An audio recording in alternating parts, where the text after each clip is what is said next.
స్తోత్రాలు. నా దేవా నా తండ్రి సాక్ష్యాన్ని కొంత పంచుకోబోతుండగా మీ నడిపింపును అనుగ్రహిస్తారండి.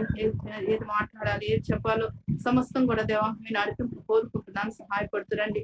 ఈ సమయం మాకెంత దీవెనకరంగా చేయమని చేరొచ్చిన ప్రతి బిడ్డను బట్టి వందనాలు, స్తుతులు, స్తోత్రాలు చెల్లిస్తూ సమస్తం మీ చేతికి అప్పగించుకుంటూ నా దేవా నా తండ్రి ఈ లోకంలో మీరు అనుగ్రహించిన గొప్ప రక్షణ బట్టి మరొకసారి వందనాలు, స్తుతులు, స్తోత్రాలు చెల్లిస్తూ ప్రభు రక్షకుడైన యేసుక్రీస్తు శ్రేష్ఠమైన నామములో స్తుతించి ప్రార్థించాలి వేడుకుంటున్నాను తండ్రి. ఆమేన్. ఆమేన్. మీ అందరికీ ప్రభు అయిన యేసుక్రీస్తు నామములో వందనాలు తెలియజేస్తున్నాను. ఈ రీతిగా మరి మీ గ్రూప్ తో కలిసి మరి నా సాక్ష్యాన్ని కొంత పంచుకోవడానికి దేవుడు అనుమతించిన ఈ సమయాన్ని బట్టి దేవునికి వందనాలు తెలియజేస్తున్నాను. నా పేరు ఫీబీ. మరి మా తల్లిదండ్రుల పేరు పీటర్, కృపారాణి. మా నాన్నగారి పేరు పీటర్, అమ్మ పేరు కృపారాణి. మేము నలుగురు సంతానము. నలుగురిలో నేను పెద్దదాన్ని అనమాట. నాకు ముగ్గురు తమ్ముళ్ళు ఉన్నారు. మరి చిన్నప్పటి నుండి కూడా మరి చాలా మరి దైవ భయంలో మా తల్లిదండ్రులు పెంచుతూ వచ్చారనమాట. ఎందుకంటే మరి మొదటి నుండి కూడా మరి మా అమ్మగారు వాళ్ళకి మరి ఈ సహవాసమే తెలుసు అనమాట. అమ్మగారు పేరు పెట్టింది కూడా భక్సింగ్ గారు, అమ్మ పెళ్లి చేసింది భక్సింగ్ గారు, నా పేరు పెట్టింది కూడా భక్సింగ్ గారు అనమాట. ఎంతో భయభక్తులతో కూడిన కుటుంబం అనమాట.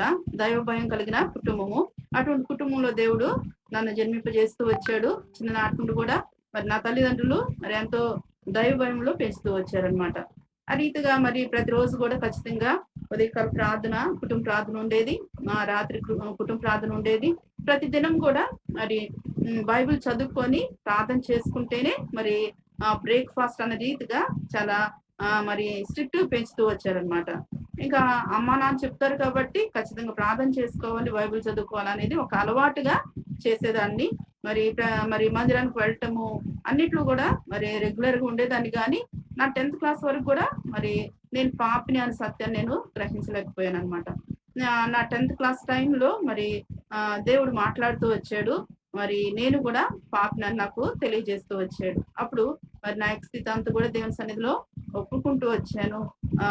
ఆ రీతిగా నా ప్రార్థన కన్నీటితో ప్రార్థన చేసిన తర్వాత అప్పుడు నా హృదయంలో చాలా నెమ్మది, మరి సంతోషం, సమాధానము మరి కలుగుతూ వచ్చాయి అనమాట. అంతకుముందు మందిరానికి వచ్చినప్పుడు, అంతకుముందు దేవుని వాక్యం చదివినప్పుడు, అంతకుముందు ప్రార్థన చేసినప్పుడు లేని సంతోషము, ఆనందము ఎప్పుడైతే దేవుని చేత దర్శింపబడి పశ్చాత్తాపంతో నా పాపాలను ఒప్పుకున్నానో అప్పటి నుండి నాలో మరి దేవుడు ఎంతో ఆనందాన్ని నింపుతూ వచ్చాడు అనమాట. ఆ రీతిగా 10th క్లాస్ లో ఉన్నప్పుడు నేను మారుమనసు పొందుతూ వచ్చాను.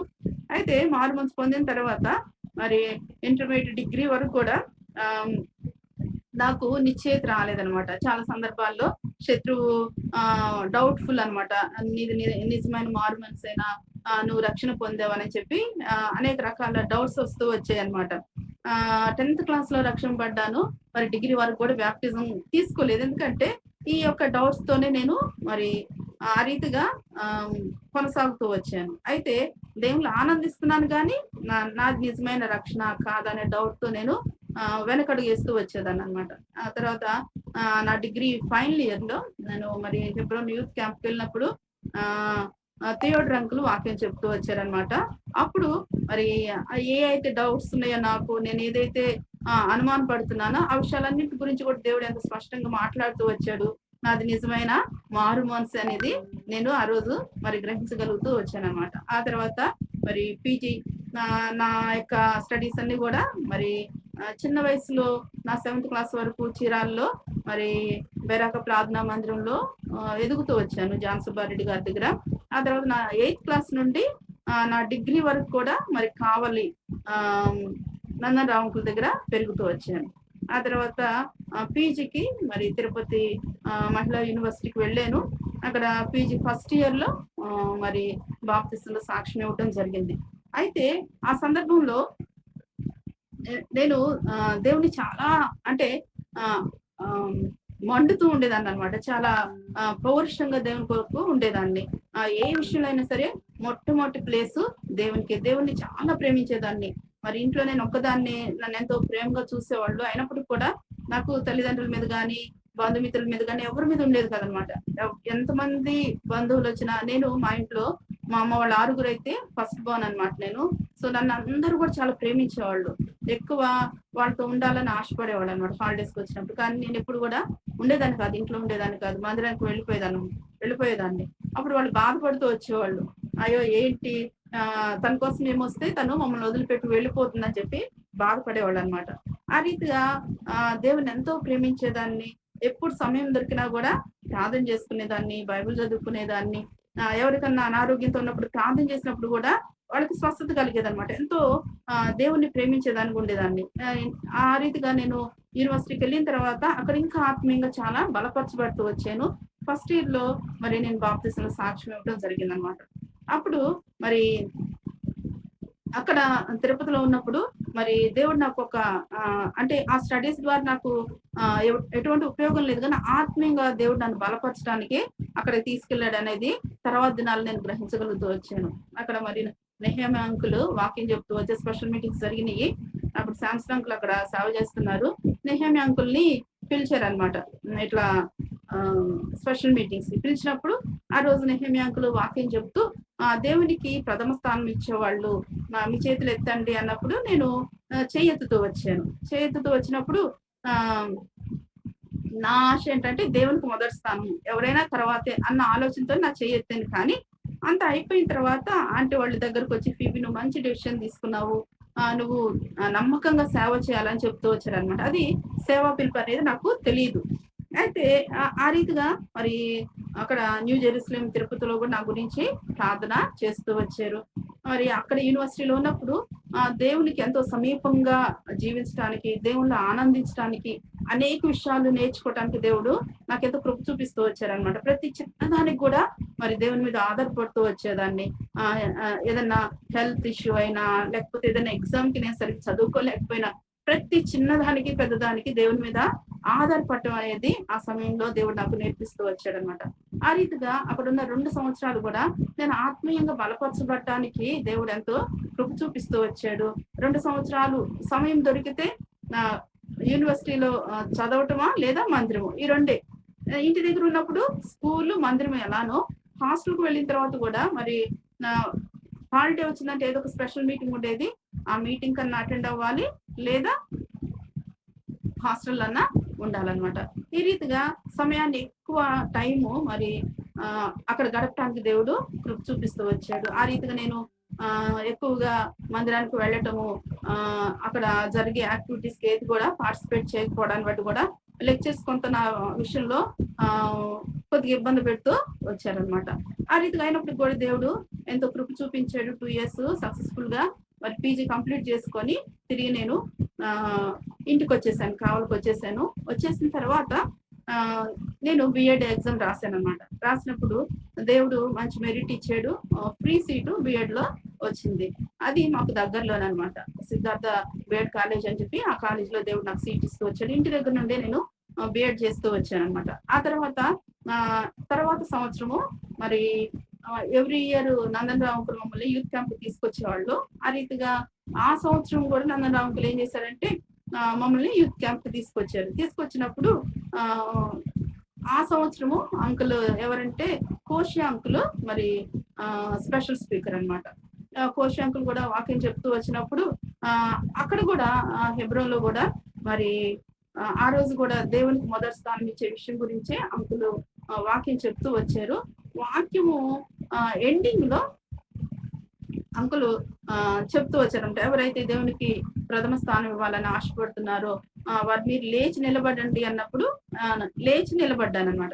లేచి నిలబడ్డ తర్వాత అంకుల్ ఏమన్నారంటే నిలబడ్డ వాళ్ళందరినీ కూడా ముందుకు రమ్మన్నారు. ముందుకు రమ్మన్నప్పుడు ముందుకు వెళ్ళాను. నాకు తెలియదు ఎందుకు ముందుకు రమ్మన్నారు కూడా తెలియదు. ముందుకు వెళ్ళిన తర్వాత అక్కడ I have decided to follow this song పాడించారు అనమాట. అప్పుడు కానీ నాకు అర్థం కాలేదు. ఆ పాట పాడేటప్పుడు ఏం చేశారంటే ఆ యొక్క సేవ పిలుపుకి సంబంధించిన ఫామ్స్ అన్ని తీసుకొచ్చి ఇచ్చారు. అప్పుడు కూడా నేను సేవ కోసం అని చెప్పి నేను నిలబడలేదు, కానీ నా జీవితంలో దేవునికి మొదటి స్థానం ఇవ్వాలన్న ఆశతోనే నేను నిలబడుతూ వచ్చాను. అక్కడ కూడా ఫామ్ ఫిల్ చేశాను. అక్కడ కూడా నాకు తెలిసి హెబ్రోన్‌లో కూడా నా కోసము ప్రార్థన చేస్తూ వచ్చి ఉండొచ్చు. ఆ తర్వాత మరి యూత్ క్యాంప్ అయిపోయింది, ఇంటికి వచ్చేసాను. నా బిఎడ్‌లో కూడా దేవుడు మంచి మెరిట్ ఇచ్చాడు. తర్వాత ఒక ప్రైవేట్ స్కూల్‌లో నేను మరి జాయిన్ అవుతూ వచ్చాను. ఫస్ట్ టీచర్‌గా జాయిన్ అయ్యాను. తర్వాత ఇన్‌చార్జ్‌గా చేస్తూ వచ్చాననమాట. ఆ రీతిగా జాబ్ చేస్తున్న సమయంలో ఆహ్, హఠాత్తుగా అనుకోని రీతిగా దేవుడు మా నాన్నగారిని మహిమలోకి పిలుచుకున్నాడనమాట. అది చాలా భయంకరమైన పరిస్థితులు. ఎందుకంటే మా అమ్మ, నాన్న ఇద్దరు మరి ఎంతో దైవభయం కలిగిన వాళ్ళు. అయితే అమ్మకి ఏం తెలీదనమాట. చాలా ఇన్నోసెంట్. నాన్న ఆహ్, ఏది చెప్తే అది చేసేవాళ్ళనమాట. ఏది లేకపోయినా ఇది లేదు, అది లేదని ఎప్పుడు కూడా సణుక్కునేవాడు కాదు. ప్రతి పరిస్థితిలో గూడా దేవుని మీద ఆధారపడటము, ఉన్న దానిలోనే ఎంతో సంతోషంగా ఉంటూ వచ్చేదనమాట. ప్రతి ఫినాన్షియల్ మ్యాటర్స్ అన్నీ నాన్నకి తెలుసు. అమ్మకేమీ తెలీదు. అటువంటి సమయంలో సడెన్‌గా దేవుడు నాన్న మహిమలోకి పిలుచుకున్న తర్వాత ఒక పెద్ద చెట్టు కింద ఒక నివాసం ఏర్పరచుకున్నప్పుడు, ఆ చెట్టు కొట్టేస్తే ఎటువంటి పరిస్థితి ఎదుర్కొంటామో అటువంటి పరిస్థితి కూడా మేము వెళ్తూ వచ్చాము. మరి మా రెండో తమ్ముడు నాన్నకు చాలా సన్నిహితంగా ఉండేవాడు. నాన్నంటే మేమందరం భయపడేవాళ్ళం గానీ, రెండో తమ్ముడు చాలా దగ్గరగా ఉండేవాడనమాట. తను మెంటల్‌గా డిస్టర్బ్ అయిపోతూ వచ్చాడు. అమ్మ మెంటల్‌గా డిస్టర్బ్ అయిపోతూ వచ్చింది. ఆ సమయంలో మరి అంతకాలము కూడా నేను మరి దేవుడినే మరి నా తండ్రి, నా తల్లి అని చెప్పి, నా స్నేహితులని దేవుడిని ఎంతగానో ప్రేమించి నేను, ఆ సమయం వచ్చినప్పుడు మాత్రం తట్టుకోలేకపోయాను. అంటే నేను ఆ రీతిగా ఆలోచించానేమో గానీ, దానిలో పూర్తి వాస్తవం లేదనమాట. ఎందుకంటే మరి అటువంటి అనుభవంలో ఉన్నప్పుడు మరి నాన్న మహిమలోకి దేవుడు తీసుకున్నప్పుడు ధైర్యంగా ఉండాలి గానీ, అలా నేను ధైర్యంగా ఉండలేకపోతూ వచ్చాను. తర్వాత అంతకాలము మరి దేవునికి దగ్గరగున్న నేను, దేవునిలో ఆనందించిన నేను ఒకలాంటి ఆహ్, విరక్తిలాగా వచ్చిందనమాట జీవితం మీద. అంటే నాన్నగారు హాస్పిటల్‌లో ఉన్నప్పుడు మేము ఎంతగానో ప్రార్థన చేస్తూ వచ్చాం. చాలా ఫాస్టింగ్ ప్రేయర్స్ చేస్తూ వచ్చాము. ఎందుకంటే నాదే అప్పుడు స్టడీస్ అయిపోయినియి. చిన్న తమ్ముడు ఇంకా 10థ్ క్లాస్‌లోనే ఉన్నాడు. ముగ్గురు తమ్ముళ్ళు స్టడీస్ అయిపోలేదు. నాకొక్కదానికే స్టడీస్ అయిపోయినాయనమాట. ఇంకొకటేంటంటే ఫినాన్షియల్‌గా నాన్న పనిచేసే సంస్థలో మరి మిగతా వాళ్ళు అవి ఇవి లంచాలు అవి తీసుకొని చాలా ఆస్తులు సంపాదించుకున్నారు గానీ, నాన్న తనకేదైతే ఆహ్, గవర్నమెంట్ నుండి వస్తదో సాలరీ, ఆ సాలరీతోనే మా నలుగురిని కూడా చదివిస్తూ వచ్చాడనమాట. మా స్టడీస్ కోసము తర్వాత ఆ రీతిగా ఆహ్, తన జాబ్ నుండి వచ్చే ఆ మనీతోనే మమ్మల్ని చదివిస్తూ వచ్చాడనమాట. లోన్స్ పెట్టేవాళ్ళు. ఎడ్యుకేషన్ లోన్ పెట్టి అలా చదివించారు కాబట్టి అంటే వెనక 1 పైసా బ్యాంక్ బ్యాలెన్స్ లేకుండా ఏది కూడా లేకుండా సడెన్‌గా నాన్నని దేవుడి మహిమలోకి తీసుకోవటము, మరి ఏం చేయాలి? ఎలా ఎళ్ళాలో కూడా తెలియని పరిస్థితనమాట. ఆ సమయంలో కూడా నాన్నగారు సిక్ అయినప్పుడు ఆహ్, ఆహ్, మేము కావలిలో ఉన్నాం కాబట్టి నెల్లూరు హాస్పిటల్‌కి వెళ్ళినప్పుడు అక్కడ రాజారావు అంకుల్ వాళ్ళు సేవలో ఉన్నారు. అక్కడ మందిరం దగ్గర నుండి మాకు ప్రతీది కూడా దేవుడు సమకూరుస్తూ వచ్చాడు. మమ్మల్ని ఎక్కడ కూడా దేవుని ఇంటి ద్వారానే మేము ఆదరింపబడుతూ వచ్చామనమాట. అక్కడ ఎంతగానో సహాయపడుతూ వచ్చారు. ప్రతిరోజు అక్కడ మందిరానికి వెళ్ళి నాన్నకు కావాల్సిన కొద్ది ఫుడ్ ప్రిపేర్ చేసుకొని వెళ్ళటము. ఆ తర్వాత అక్కడి నుండి నెల్లూరు నుండి మరలా హైదరాబాద్ నిమ్స్ హాస్పిటల్‌కి తీసుకెళ్ళామనమాట.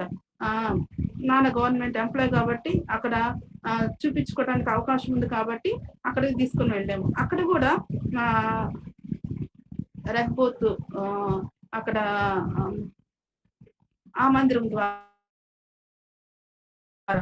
అరుణ్ దాస్ అంకుల్ ఉన్నారనమాట. ఆ అంకుల్ కూడా మమ్మల్ని ఎంత ధైర్యపరుస్తూ వచ్చారు. పిల్లలంగానే అమ్మ ఇంటి దగ్గరే ఉండిపోయింది. మేము పిల్లలమే నాన్న తీసుకొని నిమ్స్‌కి తీసుకొని వచ్చామనమాట. అన్ని సందర్భాల్లో కూడా నెల్లూరులో గాని, హైదరాబాద్‌లో గాని మరి సోమాజిగూడలో ఉన్న మందిరం ద్వారా మేము హైదరాబాద్‌లో ఉన్నప్పుడు ఆదరింపబడుతూ వచ్చాము. ఈ రీతిగా మరి ఎక్కడున్నా కూడా దేవుని ఇంటి ద్వారానే మేము ఆదరించబడుతూ వచ్చామనమాట. ఆ రీతిగా నాన్న మహిమలోకి తీసుకున్న తర్వాత మరి ఎటు కాని పరిస్థితి. నేనైతే విసుగొచ్చేసి నేను ప్రార్థన చేయటము మానేశాను. ఎందుకంటే చాలా ప్రార్థన చేసాము. దేవుడు మొర ఆలకించలేదు. ఎంత ప్రార్థన చేసినా ఏంటి? ఆయన ఇష్టమే కదా చివరి జరిగించుకుంటాడు. ఇంత ప్రార్థన చేసాము. ఇంకా తమ్ముళ్ళకి చదువులు అయిపోలేదు. అమ్మకేం తెలీదు. నా స్టడీస్ ఇప్పటికి కూడా అయిపోయినాయి. మరి ఇంత తొందరగా ఎందుకు తీసుకున్నాడు దేవుడు అని చెప్పి ఒకలాంటి బాధతో చాలా మరి కృంగిపోయాననమాట. ఒక 3 నెలలు అసలు ప్రార్థన, బైబిల్ అనేదే లేకుండా అయిపోయింది. అంత ముందు వరకు ఎప్పుడు నైట్ ఎప్పుడు మెలుకువ వస్తే అప్పుడు దేవుని సన్నిధిలో ఆనందించేదాన్ని. చాలా ప్రార్థన చేసేదాన్ననమాట. హాస్టల్‌లో ఉన్నప్పుడు కూడా ఎవ్రీ మంత్ మేము కూడా ఆల్ నైట్ ప్రేయర్ చేసుకునేవాళ్ళం. నాకు ఇద్దరు స్నేహితులున్నారు. ప్రసన్న, స్వర్ణలత అని. ఒక నేను ఎంఏ తర్వాత ఒక ప్రశ్న బిఎడ్ చేసేది, స్వర్ణలత ఎంసీఏ చేసేదనమాట. మా ముగ్గురిని దేవుడు అక్కడ ఉంచాడనమాట. అనుకోని రీతిగా మేము ముగ్గురు కలవటం జరిగింది ప్రేయర్ గ్రూప్ లో. ఆ ముగ్గురం కూడా నెలకొకసారి ఆన్లైన్ ప్రేయర్ చేసుకునేవాళ్ళం అనమాట.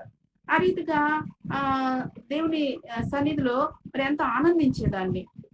హాస్టల్లో అయినా ఎక్కడైనా సరే ఎవరు దొరికినా కూడా ప్రార్థన కోసం చాలా ఇష్టపడేదాన్ని అనమాట. ఆయన సన్నిధిలో ఉన్న సంపూర్ణ సంతోషాన్ని అనుభవించేదాన్ని. చాలా ఎంజాయ్ చేసేదాన్ని ప్రేయర్ టైంని. అయితే ఎప్పుడైతే నాన్న అలా సడన్‌గా ఇదయ్యారో, అప్పటి నుండి నాకు ప్రార్థన చేసుకోవడానికి ఇష్టం కాలేదు. బైబిల్ చదువుకోవడానికి ఇష్టం కాలేదు. నేను స్కూల్‌లో వర్క్ చేసేటప్పుడు కూడా మధ్యాహ్నము లంచ్ టైంలో మరి సామెతలు ఏడేది ఆ చాప్టర్ చదువుకునేదాన్ని. ఆ తర్వాతే లంచ్ చేసేదాన్ని. అటువంటి నేను ఎప్పుడైతే నాన్నని దేవుడి మహిమలోకి పిలుచుకున్నారో, అప్పటి నుండి నేను ప్రార్థనకి, తర్వాత వాక్యానికి దూరం అయిపోతూ వచ్చాననమాట. చాలా బాధపడేదాన్ని. ఒక పక్క చూస్తే రెండో తమ్ముడు మానసికంగా చాలా దెబ్బతిని ఎవ్వరితో మాట్లాడకుండా తను మౌనంగా ఉండేవాడు. అమ్మ కూడా మౌనంగా ఉండేదన్నమాట. వాళ్ళు ఫుడ్ కూడా తీసుకునేవాళ్ళు కాదు. కలిపి పెడితేనే కొద్దిగా తినేవాళ్ళు, తర్వాత వద్దని చెప్పేవాళ్ళు అనమాట. ఆ రీతిగా 3 నెలలు నేను ఒక రాయిలాగా, అంటే ఎటువంటి ఇది లేకుండా స్తబ్దతగా ఉండిపోయాను అనమాట. ఏం అర్థం కాలేదు నాకు. ఒక రాయి ఎలా కదలకుండా ఉండిద్దో ఆ రీతిగా నా హృదయం అయిపోతూ వచ్చింది. తర్వాత అమ్మ తరపున 6 ఉన్నారు, నాన్న తరపున 7 ఉన్నారు. కానీ ఆ సమయంలో అమ్మ మరి అమాయకురాలని వాళ్ళకి తెలుసు. తను ఏది మేనేజ్ చేసుకోలేదని తెలుసు. అంత నానే చూస్తారని తెలుసు. కానీ ఎవరి దగ్గర నుండి కూడా మరి అంతగా సపోర్ట్ రాలేదనమాట. దేవుడే వాళ్ళందరిని దూరంగా ఉంచుతూ వచ్చాడు. ఎవరు మమ్మల్ని పట్టించుకోలేదు. మా దగ్గర చూడపోతే ఏమి మనీ కూడా లేదనమాట. చాలా కష్టం అనమాట. ఉన్న దాంతోనే అట్లా అడ్జస్ట్ చేసుకుంటూ వచ్చాం. 3 నెలలు వచ్చిన తర్వాత ఒక రోజు నాకు మనసు అంతా బాధ అయిందనమాట. ఎలా అంటే ఎంత మంది ఉన్నా కూడా దేవుడే కదా దిక్కు. దేవుడు లేకపోతే లైఫ్ ని మనము ఎలా లీడ్ చేయగలుగుతాము, ఎలా బ్రతకగలుగుతాం అని ఒకలాంటి వేదన హృదయంలో నుండి ఉప్పొంగుతూ వచ్చిందనమాట. తట్టుకోలేకపోయినా ఆ బాధని. తట్టుకోలేకపోయి వెళ్ళి రూమ్ లోకి వెళ్ళి తలుపేసుకొని గట్టిగా ఏడ్చి ప్రార్థన చేశాననమాట.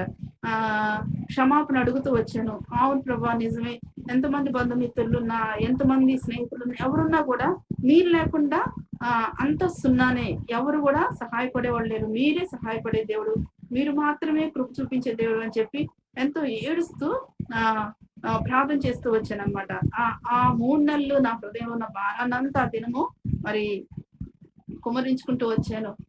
తర్వాత అడుగుతూ వచ్చాను దేవుణ్ణి, ప్రభా మీరు నాతో మాట్లాడండి. మీరు మాట్లాడితేనే నేను ధైర్యంగా ఉంటాను. నా కుటుంబ పరిస్థితి ఏంటి? ఇప్పుడే నా స్టడీస్ అయిపోయినాయి. ఇప్పుడే నేను స్కూల్లో జాయిన్ అయ్యాను. తమ్ముడికి ఇంకా స్టడీస్ అయిపోలేదు. అమ్మ చూడపోతే తను బయటికి వెళ్ళి ఏం చేసే పరిస్థితి కాదు. మరి మా పరిస్థితి ఎట్లా? మమ్మల్ని ఎవరు పోషిస్తారు? మా పరిస్థితి ఏంటి? నాన్న చూస్తే ఏది కూడా లేవు. వెనక ఏమి దాచిపెట్టింది లేదు. కాబట్టి ఎలా ప్రభా, ఎలా అయినా సరే ఈరోజు నాతో మీరు మాట్లాడండి అని చెప్పి చాలా దుఃఖంతో నేను ప్రార్థన చేస్తూ వచ్చాను. చాలా పశ్చాత్తాపంతో ప్రార్థన చేస్తూ వచ్చాను. అలా ప్రార్థన చేసి తర్వాత మరి దేవుడు నేను యథావిధిగా ఏ రీతిగా అయితే మరి లంచ్ టైంలో ఏ డే ఆ డే ఎలా ప్రార్థన చేసుకొని సామెతలు చదువుతూ వచ్చేదాన్నో, ఆ రోజు కూడా అలానే మరి ఆ రోజు 20వ తారీఖు అనమాట. 20వ తారీఖు సామెతలు 20వ అధ్యాయం తీసి చదువుతున్నా.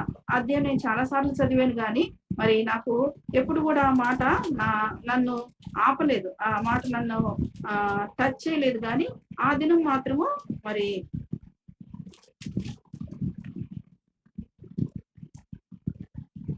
20వ అధ్యాయం 7వ వచనంలో ఒక మాట దేవుడు మాట్లాడుతూ వచ్చాడు అనమాట. చాలా సార్లు నేను ఈ యొక్క అధ్యాయం చదువుతూ వచ్చాను, కానీ ఎప్పుడు ఈ మాట నేను ఆ మాట నాకు అంతగా అర్థం కాలేదు. కానీ ఆ రోజు మాత్రము మరి దేవుడు ఎంత స్పష్టంగా మాట్లాడుతూ వచ్చాడు. 7వ వచనంలో యథార్థవంతుడగు నీతిమంతుని పిల్లలు వాని తదనంతరము ధన్యులగుదురు అనే మాట ద్వారా దేవుడు ఆ రోజు నన్ను బలపరుస్తూ వచ్చాడు. ఎందుకనో ధైర్యపరుస్తూ వచ్చాడు. వచ్చిన తర్వాత నేను ఇంకా దేవుని దగ్గర అడుగుతూ వచ్చి ఆ రోజు నుండి ఆ వాగ్దానం ఎత్తుపట్టి ప్రార్థన చేస్తూ వచ్చానన్నమాట. ప్రభా వాగ్దానం చేశారు కదా, వాగ్దానం చేసిన దేవుడు మీరు నమ్మదగిన దేవుడు కదా, మీరు మాట తప్పరు కదా, మీరు అన్నారు కదా యథార్థవంతుడు నీతిమంతుని పిల్లలు వాని తదనంతరం ధన్యులవుతారు అని అన్నారు కదా ప్రభా. మరి మరి నాన్న యథార్థవంతుడు నీతిమంతుడు కాబట్టి ఏమి కూడా తను మా కొరకు సంపాదించలేకపోయాడు.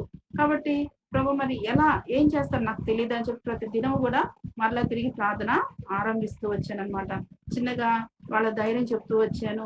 ఇంకా తమ్ముడిని వాళ్ళ ఫ్రెండ్స్ వచ్చి మరి హైదరాబాద్ తీసుకొని వెళ్ళారనమాట. ఇక్కడ ఉంటే ఇంకా పాడైపోతాడు అక్క మానసికంగా, ఇంకా తను ఇబ్బంది పడతాడు. మా దగ్గర ఉంచుకుంటే మరి తను సంతోషంగా ఉంటాడు.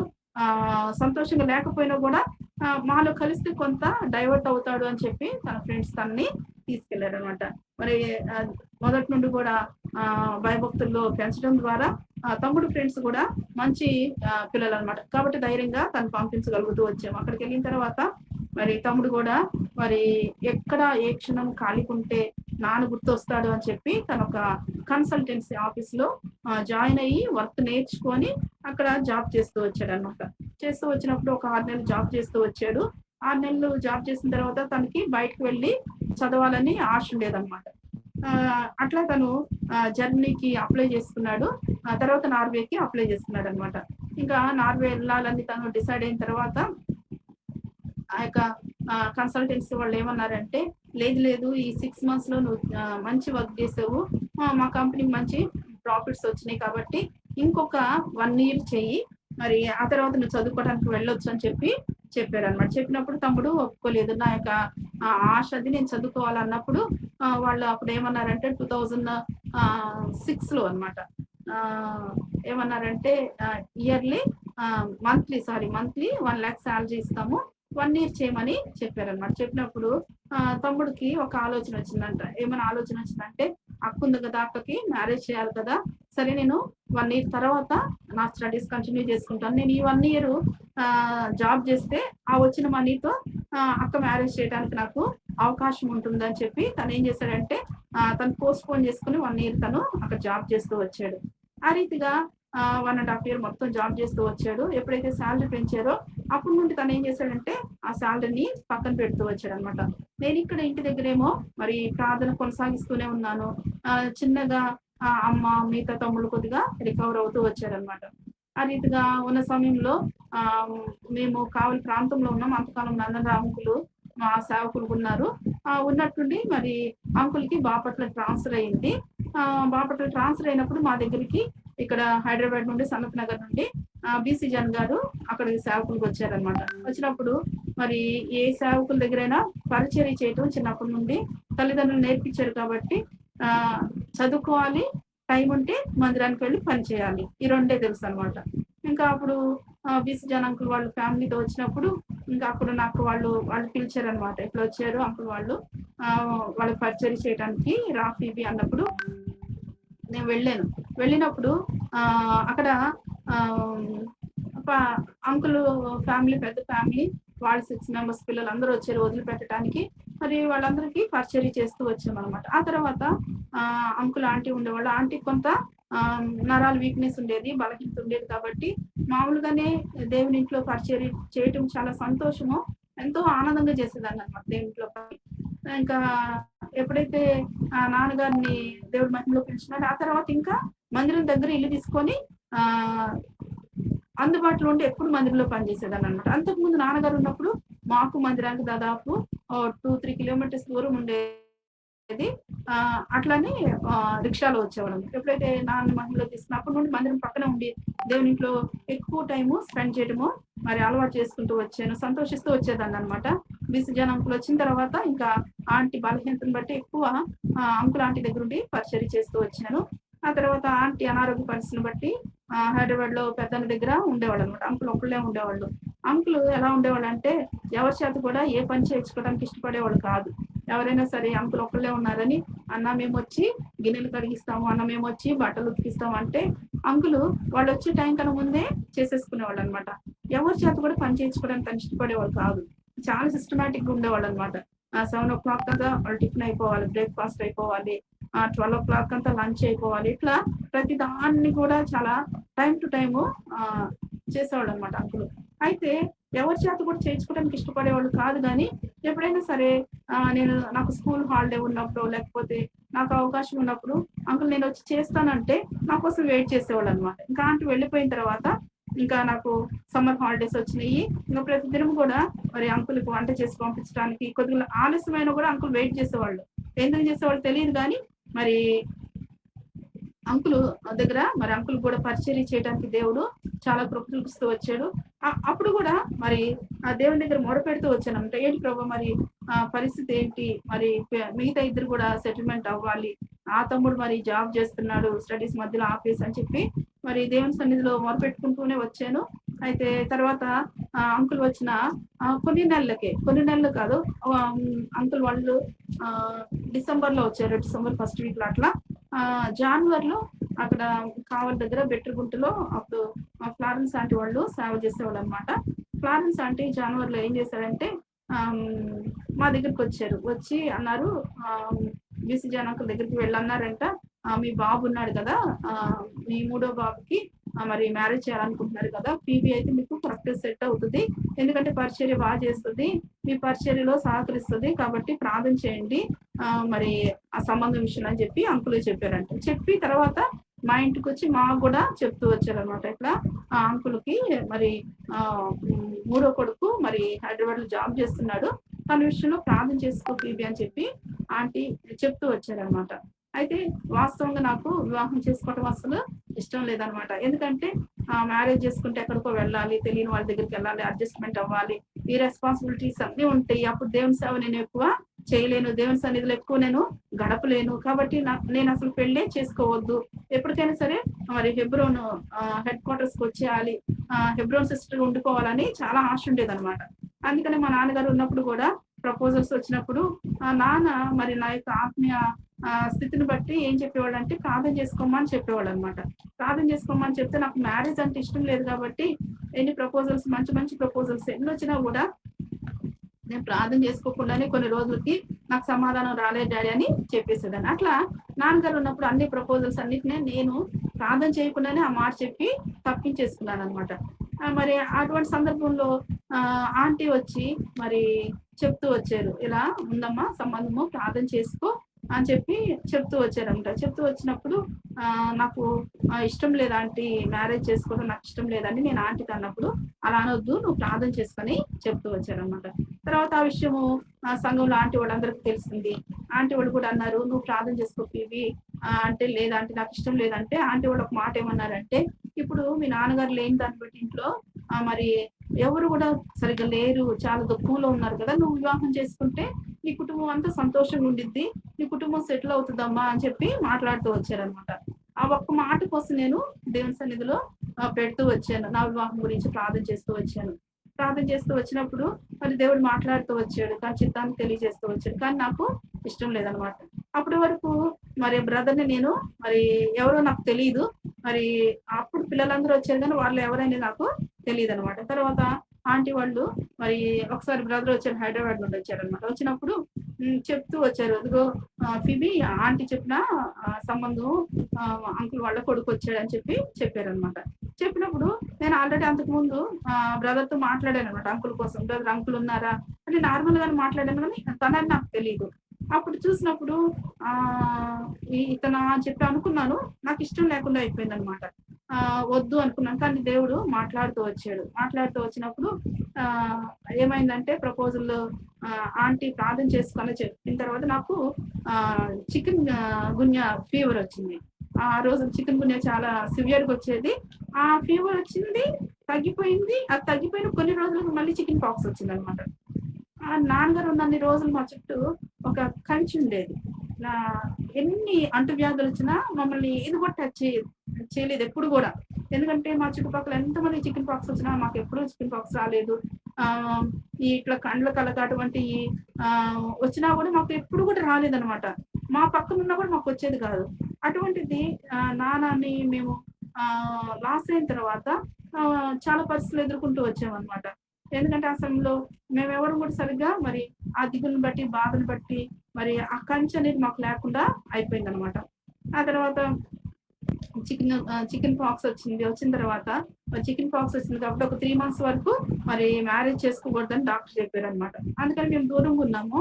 దూరంగా ఉన్న తర్వాత మరి బ్రదర్ వాళ్ళకి సరైన కమ్యూనికేషన్ లేక మరి ఏం చేశారంటే మాకు ఒక టైం పెట్టారు. జూన్ లోపల మ్యారేజ్ చేసుకుంటే చేసుకోమనండి, లేకపోతే లేదని చెప్పి చెప్పారనమాట. అప్పుడు ఆంటీ ఫోన్ చేసి చెప్పారు, ఇట్లా అంటున్నారమ్మా అంటే నా ఆరోగ్యం బాగోనప్పుడు ఇట్లా మాట్లాడుతున్నారు కాబట్టి తర్వాత మళ్ళీ కష్టమే అవుతుంది ఆంటీ, వదిలేండి ఆంటీ, ఈ ప్రపోజల్ వద్దు, ప్రార్థన చేయండి ఆంటీ అని నేను చెప్తూ వచ్చాను.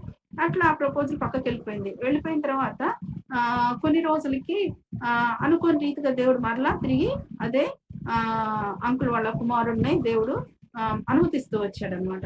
అయితే నేను దేవుని సన్నిధిలో ఒకటి పెట్టుకున్నాను అనమాట. ఏం పెట్టుకున్నానంటే వివాహ విషయంలో ఎప్పుడైతే ఎవరైతే నాకు వచ్చిన ప్రపోజల్స్ అన్ని మందిరం వరకు వచ్చి వెళ్ళిపోయి, ఎవరైతే ఫస్ట్ మా ఇంటికి వస్తారో అది మీ చిత్తం ప్రభు అని చెప్పి పెట్టుకున్నాను. ఆ రీతిగా అంకుల్ వాళ్ళు మొట్టమొదటికి వచ్చారు. తర్వాత దేవుడు వాక్యం ద్వారా కూడా మాట్లాడుతూ వచ్చాడు.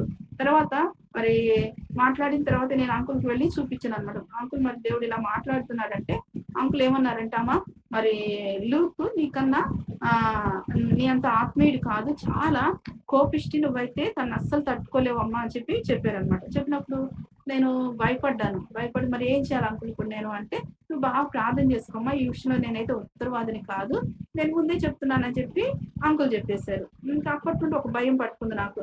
అయ్యో ఎలా ఇలా చెప్తున్నారు అంకుల్ అని. తర్వాత మరి మ్యారేజ్ డేట్ కోసం కూడా దేవుని సన్నిధిలో కనిపెట్టినప్పుడు దేవుడు ఇచ్చిన డేట్ ప్రకారమే మరి అంకుల్ దగ్గరికి వెళ్ళి చూపించాను అనమాట నా డైలీ పోషన్ ద్వారా. మరి అంకుల్ మరి మ్యారేజ్ డేట్ గురించి కూడా ప్రార్థన చేస్తుంటే మరి దేవుడు యొక్క మాటల ద్వారా ఈ యొక్క వర్స్ చూపించారని చెప్పి చూపించినప్పుడు, అంతకుముందు అంకుల్ వేరే డేట్ ఫిక్స్ చేశారు కానీ తర్వాత ఎప్పుడైతే నేను నా డైలీ పోర్షన్ లో చూపిస్తూ వచ్చానో అప్పుడు అంకుల్ తిరిగి ఆ డేట్ ని ఫిక్స్ చేస్తూ వచ్చారనమాట.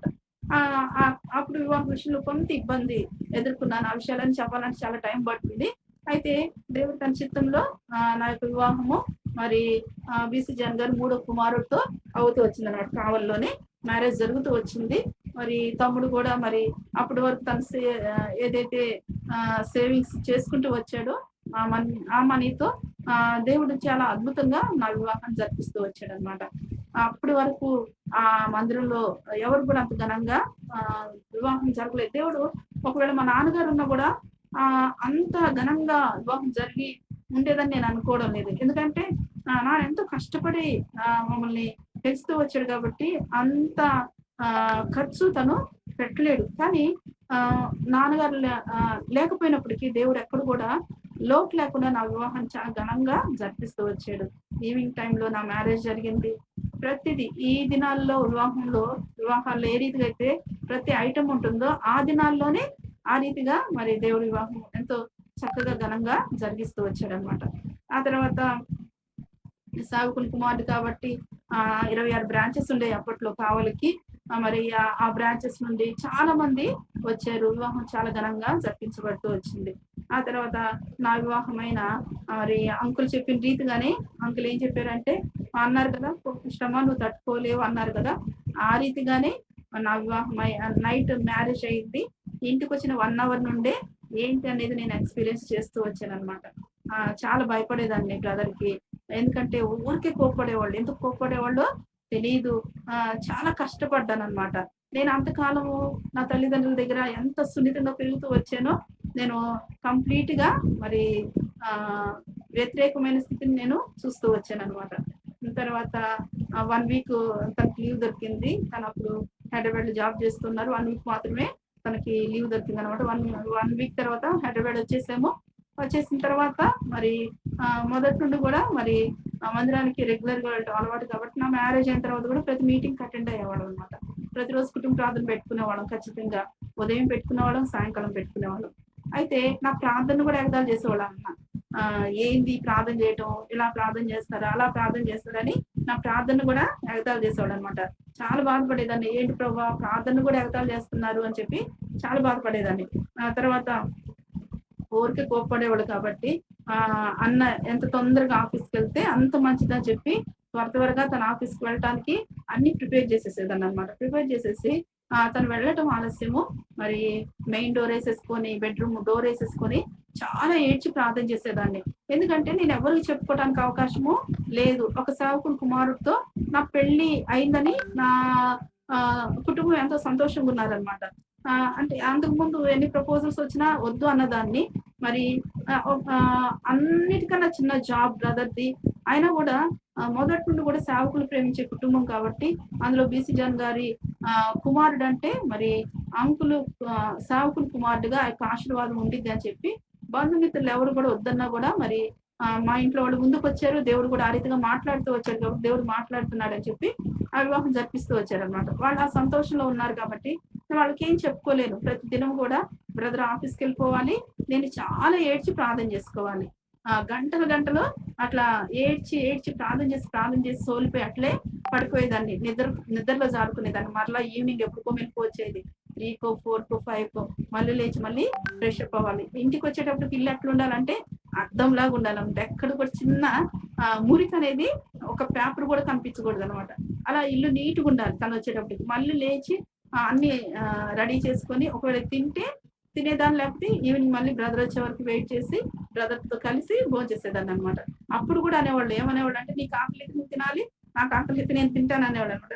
మా కుటుంబంలో ఎలా ఉండేదంటే అందరం కలిసి భోంచేయటం అనేది అలవాటు. కానీ అన్న వాళ్ళ కుటుంబంలో అలా కాదు. సేవకుల కుటుంబం కాబట్టి ఆంటీ కూడా బలహీనరాలు కాబట్టి తనేం చేసేదంటే వంట చేసి అక్కడ పెట్టేస్తే ఎవరికి ఆకలైతే వాళ్ళు పెట్టుకొని తింటారు. అది వాళ్ళకి అలవాటనమాట. అలా ప్రతి విషయంలో కూడా అన్న దగ్గర చాలా ఇబ్బంది పడ్డాను. ప్రతిది కూడా ప్రతిరోజు చాలా కన్నీటితో ప్రార్థన చేస్తూ వచ్చాను. అంకుల్‌కి కూడా తన కుమారుడు సంగతి తెలుసు కాబట్టి అంకుల్ కూడా చాలా ప్రార్థన చేస్తూ వచ్చారు. వాళ్ళకి అంకుల్‌కి కోడలైనందుకు అంకుల్ చాలా సంతోషించారనమాట. అలానే మా కోసం ప్రార్థన చేస్తూ వచ్చారు. తర్వాత మా మ్యారేజ్ అయిన 1 ఇయర్‌కి మరి మాకు బాబు పుట్టాడనమాట. మరి ఆ బాబు డెలివరీకి వెళ్ళిన టైంలో అన్న మరి తన తోటి సహోదరులతో కలిసి ప్రార్థనలో గడిపేవాడనమాట. ఆ సమయంలో దేవుడు తనతో మాట్లాడుతూ వచ్చాడనమాట. సేవ గురించి మాట్లాడుతూ వచ్చాడు. వచ్చినప్పుడు తను ఇంకా నాకు ఫోన్ చేసినప్పుడల్లా అనేవాడనమాట. నాకు జాబ్‌లో సంతోషం లేదు. నాకు ఎంత సాలరీ వచ్చినా కూడా ఇది నాకు సమాధానం అనిపియట్లేదు.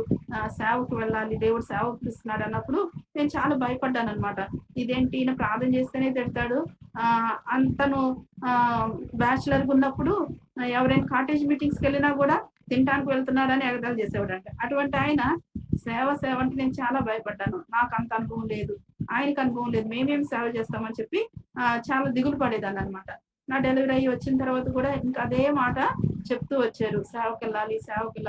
సేవ చేయకపోతే నేను బ్రతకలేను అని చెప్పి మాట్లాడుతూ వచ్చారనమాట.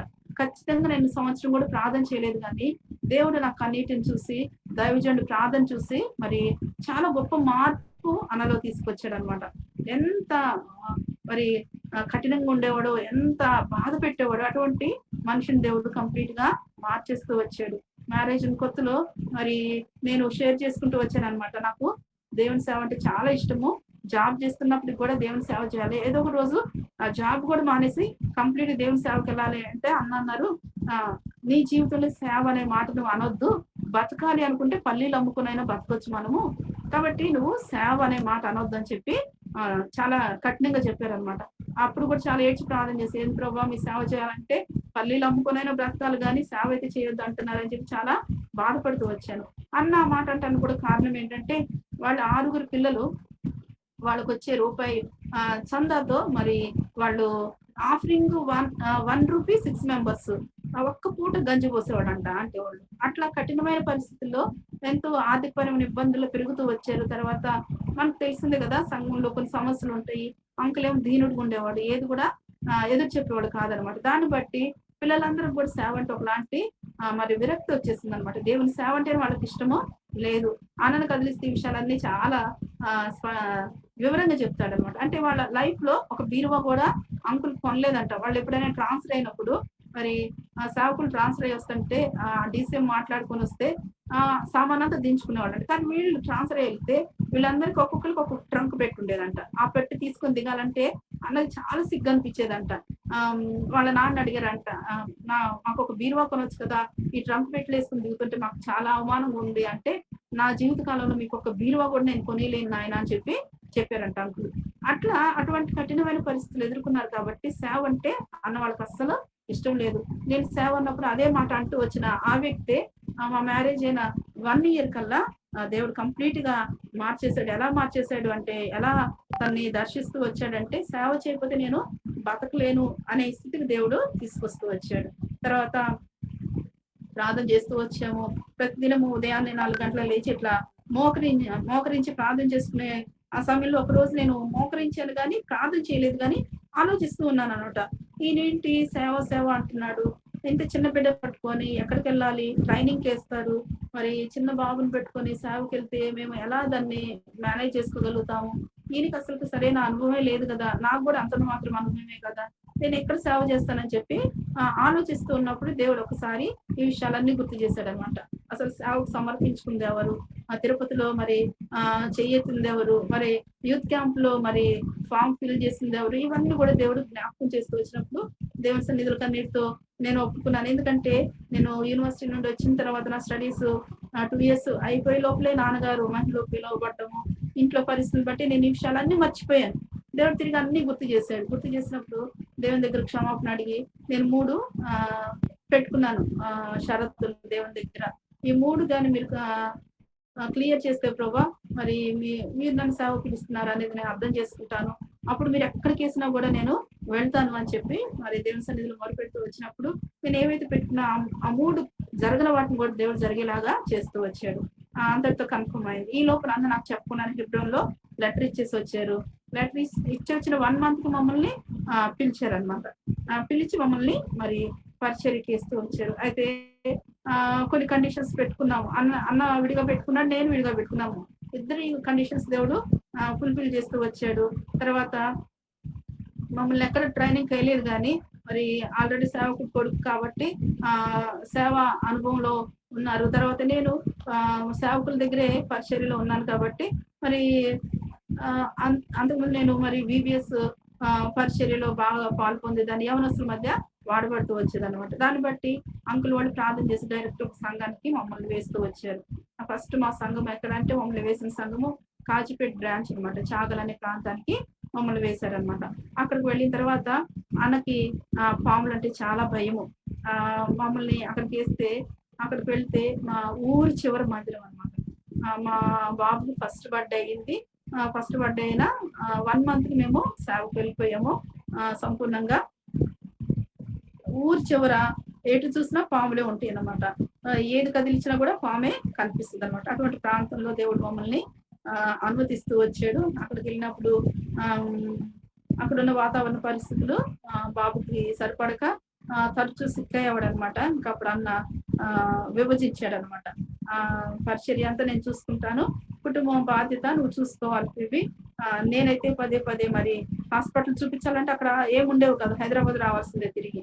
కాబట్టి తిరగటం ఇవన్నీ కూడా పరిచర్యకి ఆటంకంగా ఉంటాయి కాబట్టి నేను కంప్లీట్‌గా దీనిలో ఉంటాను. నువ్వు కుటుంబం చూసుకో. దాంతో పాటు నీ చేతనైనంత వరకు పరిచర్య చేయని చెప్పి చెప్తూ వచ్చాడు. ఆ రీతిగా మరి చాలా సఫర్ అవుతూ వచ్చాం మా ప్రాంతంలో. అయితే ఆ ప్రాంతానికి వెళ్ళిన తర్వాత దేవుడు అద్భుతంగా మమ్మల్ని వాడుకుంటూ వచ్చాడనమాట. అనేక మంది యవనస్తులు మరి రక్షింపబడుతూ వచ్చారు. మేము వెళ్ళిన మొదటి రోజే మరి పిల్లలు ఊరి చివరి మందిరం ఉండేది కాబట్టి దాదాపు 10-15 మంది యవనస్తులు మందిరంలో పడుకునేవాళ్ళనమాట. ఈ రోజుకి కూడా చాగల్ ప్రాంతంలో ఫిలదెల్ఫియా ప్రార్థనా మందిరము ప్రేమ ఎప్పుడు కూడా మర్చిపోలేదనమాట. సేవకులు చాలా ప్రేమిస్తారు వాళ్ళు.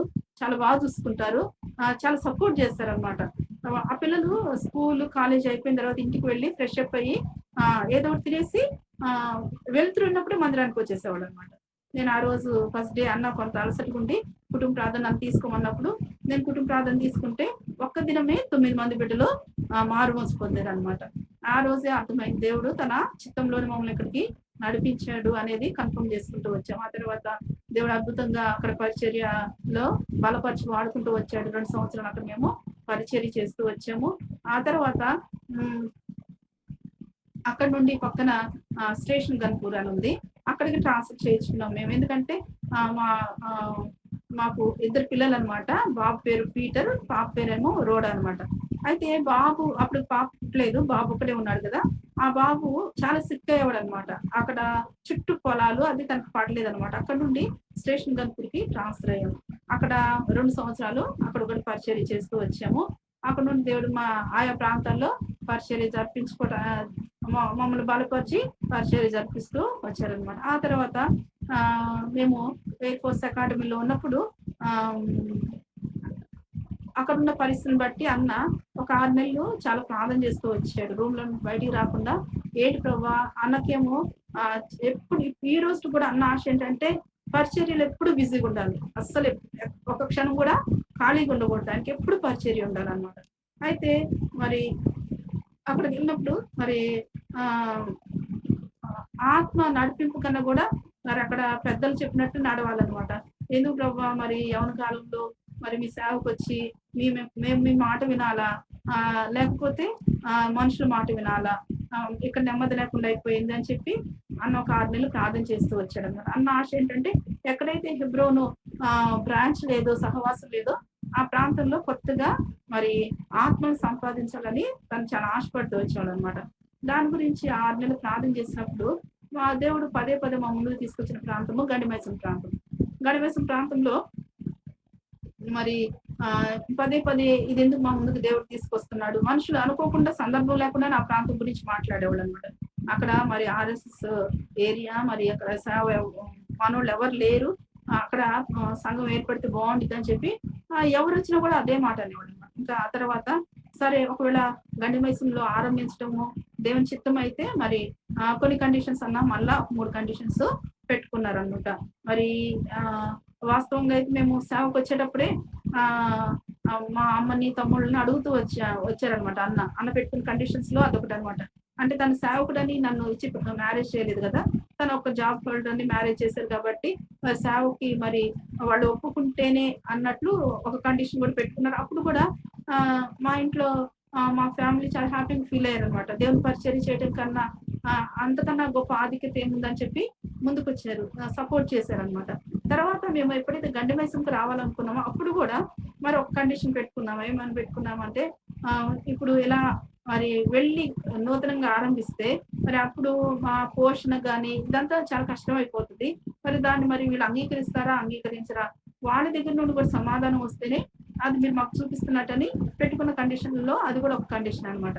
అప్పుడు చెప్తూ వచ్చాం. మా కుటుంబంలో చెప్తూ వచ్చినప్పుడు మరి వాళ్ళు కూడా మరి దేవుడు మీతో మాట్లాడితే అలానే చేయండి అంటూ వచ్చారు. ఫిబ్రవరిలో చెప్పినప్పుడు వాళ్ళు కూడా యాక్సెప్ట్ చేయాలని అది కూడా కండిషన్ పెట్టుకున్నప్పుడు మరి వెళ్లి చెప్పగానే మరి అంకుల్ వాళ్ళు కూడా ఒక మాట అన్నారనమాట. ఏమన్నారంటే, "నువ్వు కుటుంబంతో మరి ఒక్కడివే స్టార్ట్ చేస్తే పోషణ కష్టమైంది కాబట్టి నువ్వు ఎయిర్ ఫోర్స్ అకాడమీలో చూస్తూ ఇక్కడ స్టార్ట్ చేసుకో" అంటే అన్నేమన్నారంటే, "నేను 2 ప్రాంతాల్లో నేను చేయలేనన్నా.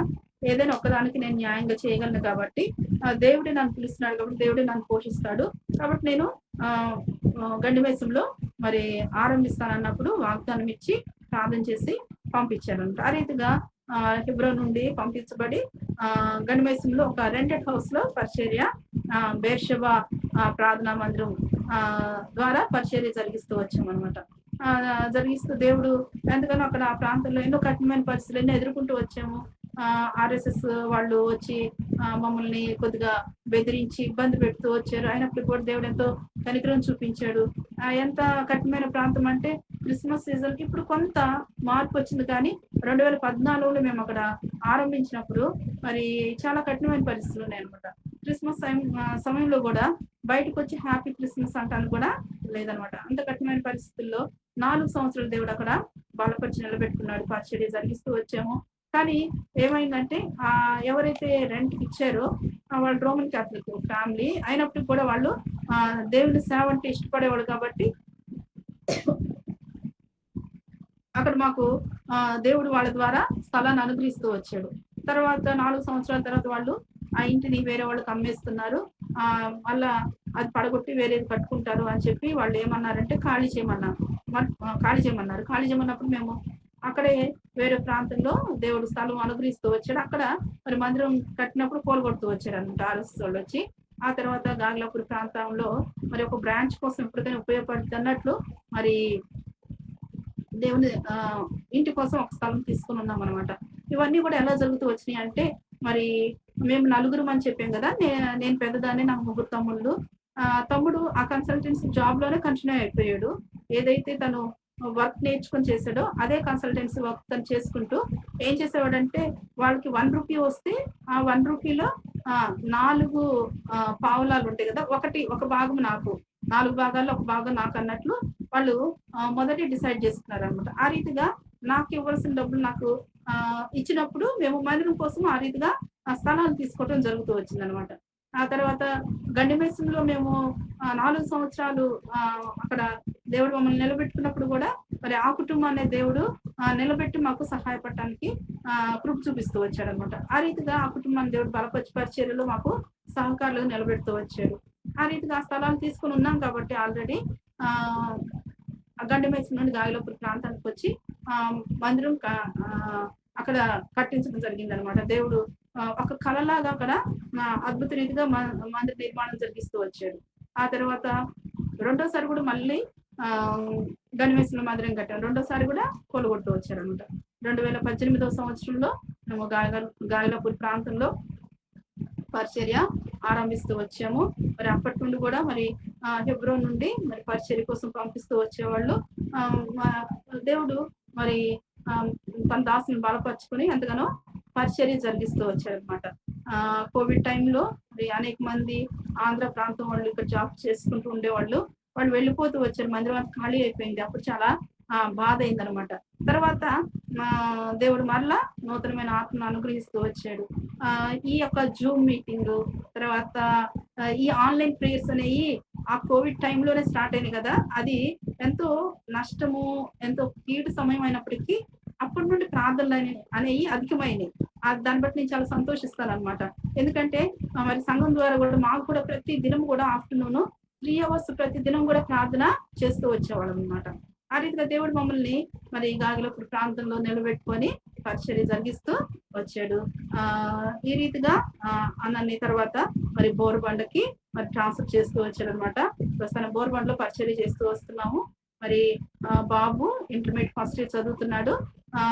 తన కోసము ప్రార్థన చేయండి. ఎగ్జామ్స్ జరుగుతున్నాయి. పాప 8th క్లాస్ చదువుతుంది. వారిద్దరి రక్షణ కోసము ప్రార్థన చేయండి. ఈ రీతిగా దేవుడు పరిచర్యలో మమ్మల్ని ఎన్నో ప్రతికూల పరిస్థితులు, ఒక్కొక్క సమయంలో ఒక్క 1 NP కూడా చేతిలో ఉండవు అనమాట.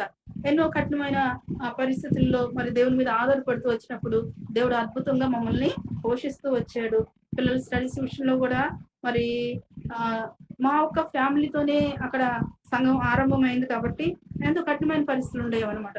కానీ దేవుడు ఎంతైనా నమ్మదగిన దేవుడు, ఇంత మంచి దేవుడు, ఇంత జాలిగల దేవుడు, ఇంత ప్రేమగల దేవుడిని భూమి మీద మనం ఎక్కడ కూడా చూడలేము. ఎందుకంటే ప్రతి పరిస్థితుల్లో మా పోషణ గాని మా యొక్క ప్రతి పరిస్థితుల్లో దేవుడు ఎంతగానో నేనున్నాను అని చెప్పి దేవుడు పిలిచిన దేవుడు, నమ్మదగిన దేవుడు అని మరి ఎన్నో సంవత్సరాలు మా జీవితాల్లో తన నమ్మకత్వాన్ని రుజువుపరుచుకుంటూ వచ్చాడు. ప్రతి సమయంలో కూడా నేనున్నానని మాకు ఎంతగానో మాట్లాడుతూ ధైర్యపరుస్తూ సహాయపడుతూ వచ్చాడు. ఈ దినాన్ని కూడా దేవుని యొక్క కృపలో ఆ రీతిగా ముందుకు కొనసాగడానికి దేవుడు సహాయపడుతూ వస్తున్నాడు. వీళ్ళ స్టడీస్ విషయంలో కూడా ఎంతో కఠినమైన పరిస్థితులు, కోవిడ్ టైంలో కూడా చదివించలేని పరిస్థితి. అయితే పిల్లల స్టడీస్ బాధ్యత కూడా మరి తమ్ముడోళ్ళు అడగకుండానే వాళ్ళే తీసుకుంటూ వచ్చారనమాట. ఈ రీతిగా దేవుడు పరిచర్యలో ఎంతగానో కృప చూపిస్తూ వచ్చాడు. ఈ రీతిగా 2009 సంవత్సరంలో మేము మరి కంప్లీట్ గా మరి సంపూర్ణంగా దేవుని సేవలో ముందుకు వచ్చాము. మరి ఇప్పటి వరకు కూడా దేవుడు తన పరిచర్యలో బలపరుచుకుని ఎంతగానో వాడుకుంటూ వస్తున్నాడు. చిన్న సంఘం అయినప్పటికీ కూడా దేవుడు ఎన్నో అద్భుతాల ఆశ్చర్యకార్యాలు మా సంఘంలో జరిపిస్తూ వచ్చాడు అనమాట. మరి ఎంతో కన్నీటి ప్రార్థన చాలా ఎక్కువ చేసేవాళ్ళం అనమాట. చేస్తూ వచ్చాము. మరి క్యాన్సర్ పేషెంట్ ని కూడా దేవుడు స్వస్థపరుస్తూ వచ్చాడు. మరి డాక్టర్స్ పిల్లలు పుట్టరు అని 13 years 11 years ఇలా జరిగిన కుటుంబాల్లో కూడా దేవుడు ప్రార్థన ద్వారా మరి ఎంతో అద్భుతంగా బహుమానాలను ఇస్తూ వచ్చాడు, గర్భఫలాన్ని ఇస్తూ వచ్చాడు. ఎన్నో అనారోగ్య పరిస్థితులు గుండా వెళ్తున్నప్పుడు సంఘంగా కలిసి ప్రార్థన చేసినప్పుడు చిన్న మంద అయినప్పటికీ కూడా దేవుడు ఎన్నో అద్భుతాలు సంఘం ద్వారా జరిగిస్తూ వచ్చాడు అనమాట. ఈ రీతిగా దేవుడు ఇంతవరకు మమ్మల్ని బలపరిచి వాడుకుంటూ వచ్చాడు. మరి నాకు కూడా డయాబెటీస్ ఉంది, హైపర్ టెన్షన్ ఉంది. కాబట్టి నా ఆరోగ్యం కోసం కూడా ప్రార్థన చేయండి. అన్న కోసం ప్రార్థన చేయండి, పిల్లల కోసం ప్రార్థన చేయండి. ఇంకను దేవుడు అధికమైన కృపలో జ్ఞాపకం చేసుకొని మమ్మల్ని ఇంకను బలపరిచి తన సేవలో వాడుకోవటం కోసము దయచేసి మా కుటుంబం కోసము ప్రార్థన చేయవలసిందిగా మీ అందరినీ ప్రభువైన యేసుక్రీస్తు నామములో మనవి చేస్తున్నాను. చాలా సమయం అయిపోయింది సాక్ష్యం చెప్పడానికి. కొన్ని మాటలు మరి ఈరోజు ఆన్లైన్ ప్రేయర్ కాబట్టి మరి కొన్ని ప్రార్థన గురించి కొన్ని విషయాలు పంచుకోవాలని ఆశపడుతున్నాను. కొన్ని అంటే చాలా క్లుప్తంగా ఒక 5 నుండి 10 నిమిషాలు మాత్రమే కొన్ని దేవుని మాటలు పంచుకుంటూ వస్తాను. చూడండి, మరి దేవుని బిడ్డలంగా రక్షింపబడిన దేవుని బిడ్డలకి గొప్ప ఆయుధం ఏదైనా ఉంది అంటే అది ప్రార్థనే. ప్రార్థన అనే ఆయుధం ద్వారానే మనము ఏదైనా జయించగలుగుతాం అనమాట. అందుకని అపోస్తలుడైన పౌలు గారు మరి ఎఫెసీయులకు రాస్తూ ఒక మాట అంటారు. చూడండి, ఎఫెసీయులకు రాసిన పత్రిక, అపోస్తలుడైన పౌలు ఎఫెసీయులకు రాసిన పత్రిక 6వ అధ్యాయం. ఎఫెసీయులకు రాసిన పత్రిక 6వ అధ్యాయం.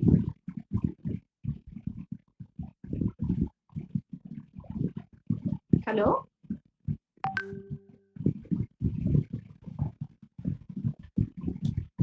వినిపిస్తుందా బ్రదర్? 6వ అధ్యాయము 18వ వచనము, 19వ వచనము, తర్వాత 20వ వచనము, 3 వచనాలు, 18, 19, 20.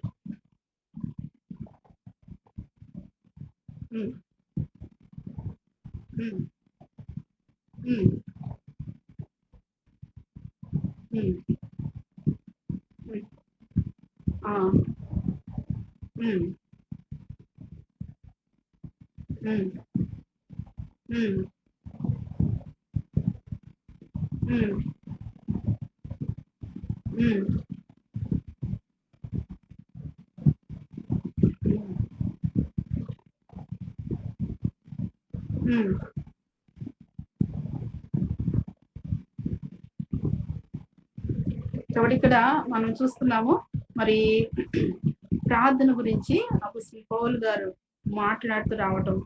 ఈ యొక్క అధ్యాయంలో మనము సర్వాంగ కవచం కూడా చూస్తాం కదా. మరి అయితే ఈ యొక్క దేవుని యొక్క సర్వాంగ కవచాన్ని మనము ధరించి వాటిని ఉపయోగించే ఆ యొక్క సమయంలో వాటన్నిటిని సరైన రీతిలో మనం ఉపయోగించుకోవాలి అంటే దానికి అవసరమైంది ఏంటి అంటే ప్రార్థన. ప్రార్థన ద్వారానే మనము మిగతా ఈ సర్వాంగ కవచాలు అయిన ఇవన్నీ ఉన్నాయి కదా, వీటన్నిటిని కూడా మనము చక్కగా ఉపయోగించగలుగుతూ వస్తాం అనమాట. ఇక్కడ ఎంతో మరి భారంతో మరి అపోస్తలుడైన పౌలు గారు చెప్తూ వస్తున్నారు. ఏమని చెప్తున్నారంటే, ఆత్మ వలన ప్రతి సమయమునందును ప్రతి విధమైన ప్రార్థనను విజ్ఞాపనం చేయొచ్చు, ఆ విషయమై సమస్త పరిశుద్ధుల నిమిత్తము పూర్ణమైన పట్టుదలతో విజ్ఞాపన చేయొచ్చు, మెలకువగా ఉండడి. కాబట్టి ఎలా ప్రార్థన చేయాలి అనేది ఇక్కడ మనం చూస్తున్నాం. ఎలా ప్రార్థన చేయాలంటే సర్వసాధారణంగా ప్రార్థన అనేది ఏం చేస్తామంటే మనకున్న బాధను బట్టో, లేకపోతే మనకున్న అవసరాన్ని బట్టో, లేకపోతే మనకున్న అలవాటు ప్రకారము ప్రార్థన అధికంగా చేసేవారం ఉంటాం. ఎక్కువ శాతం ఆ రీతిగానే ప్రార్థన చేసేవారం ఉంటాం. కానీ నిజంగా మనం ఎలా ప్రార్థన చేయాలి అంటే ఆత్మలో మనం ప్రార్థన చేసేవారంగా ఉండాలి. ఆత్మ ద్వారా విజ్ఞాపన చేసేవారంగా ఉండాలి. ఎప్పుడైతే మనం ఆత్మతో ప్రార్థన చేస్తామో, ఆత్మతో మనము విజ్ఞాపన చేస్తామో, అప్పుడు ఆ ప్రార్థన ఆ విజ్ఞాపన ఎంతో బలమైనదిగా ఉంటుంది అనమాట. చూడండి, ఇప్పుడు మనం ఇక్కడ చూసినట్లయితే మరి ప్రతి విధమైన ప్రార్థనను విజ్ఞాపన చేయొచ్చు, ఆ విషయమై సమస్త పరిశుద్ధుల నిమిత్తమును పూర్ణమైన పట్టుదలతో విజ్ఞాపన చేయొచ్చు, మెలకుగా ఉండడి. ఎవరి కోసము అంటే సమస్త పరిశుద్ధుల నిమిత్తం మనము ప్రార్థన చేసేవారంగా ఉండాలన్నమాట. ఎలా ప్రార్థన చేయాలంటే పూర్ణమైన పట్టుదలతో విజ్ఞాపన చేస్తూ మెలకుగా ఉండమని ఇక్కడ మనము చదువుతూ వస్తున్నాం. కాబట్టి మనం ప్రార్థించడానికి కొన్ని విధులు ఇక్కడ మనము చూస్తున్నాం అనమాట. కాబట్టి మనము ఆత్మ ద్వారా ప్రార్థన అనేది మరి ఎలా ఉంటుంది అంటే చూడండి, మనకి ఇష్టమైన వాళ్ళతో టైం స్పెండ్ చేయడానికి ఎంత సమయం కూడా ఎంతో ఇష్టంగా మాట్లాడతాం కదా.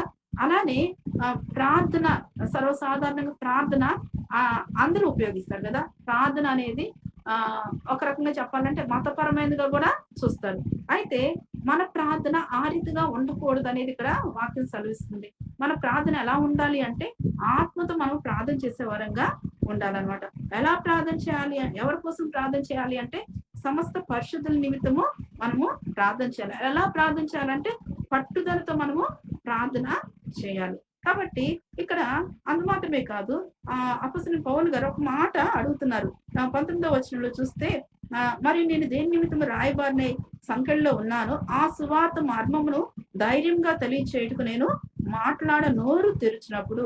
కాబట్టి మరి దేవుని యొక్క రాయబారిగా ఇక్కడ అపొస్తలుడైన పౌలు గారిని మనము చూడొచ్చు అనమాట.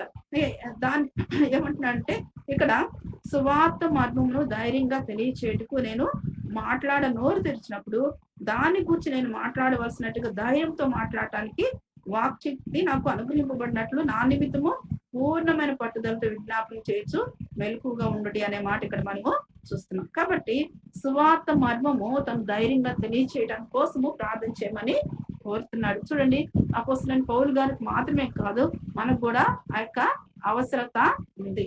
మనకు కూడా ఆ యొక్క బాధ్యత ఉందన్నమాట. మనం కూడా మరి మన యొక్క అవసరాల నిమిత్తము మరి ఇతరులకి మనం కూడా ప్రార్థన అవసరత షేర్ చేసుకునే వాళ్ళంగా ఉండాలి. షేర్ చేసు చూడండి, ఇప్పుడు ఈ గ్రూప్ లో అనేక మంది మరి జాయిన్ అయ్యి మరి దేవుని సన్నిధిలో ఆత్మతో ప్రార్థన చేస్తున్నారు. అందరి సమస్త పరిశుద్ధుల నిమిత్తమై ప్రార్థన చేస్తున్నారు. ఇది ఎంతో సంతోషకరమైన విషయం. ఈ ప్రార్థన ఎంతో బలమైందనమాట. చూడండి, రక్షింపబడిన బిడ్డ ఎవరైనా సరే వాళ్ళు దేవుని యొక్క సైనికులు కదా.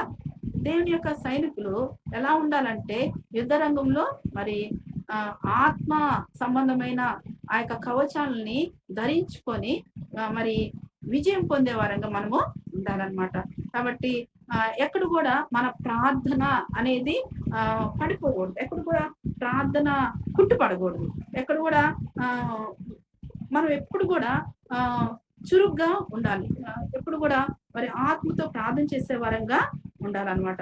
నిరంతరం కూడా మనం ప్రార్థన చేసే వారంగా ఉండాలి. ఏదో మన యొక్క సమస్య లేకపోతే ఇరుకో ఇబ్బందులు లేకపోతే ఎవరన్నా మరి అర్జెంట్ ప్రేయర్ రిక్వెస్ట్ పెట్టినప్పుడు కొన్ని సమయాల్లోనో లేకపోతే సంఘ ప్రార్థననో లేకపోతే ఉపవాస ప్రార్థన, ఈ ప్రార్థనలు మాత్రమే కాదు కానీ మనం నిరంతరం కూడా మరి ప్రార్థన చేసే వరంగా ఆత్మలో తీవ్రత కలిగి పట్టుదలతో ప్రార్థన చేసే వరంగా మనము ఉండాలన్నమాట.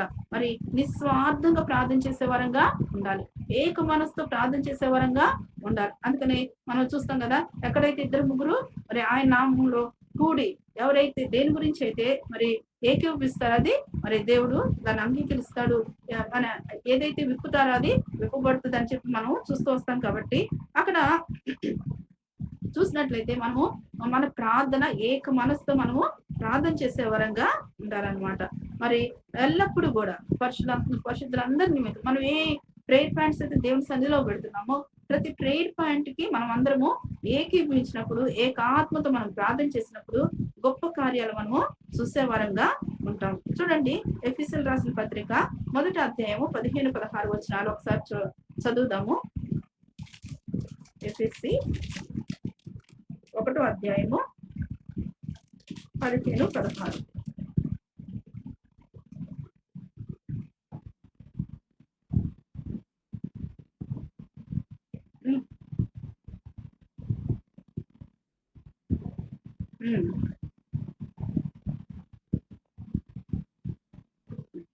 తర్వాత 2వ దశలోనికి రాసిన పత్రిక 2వ పత్రిక 3వ అధ్యాయము 1వ వచనం.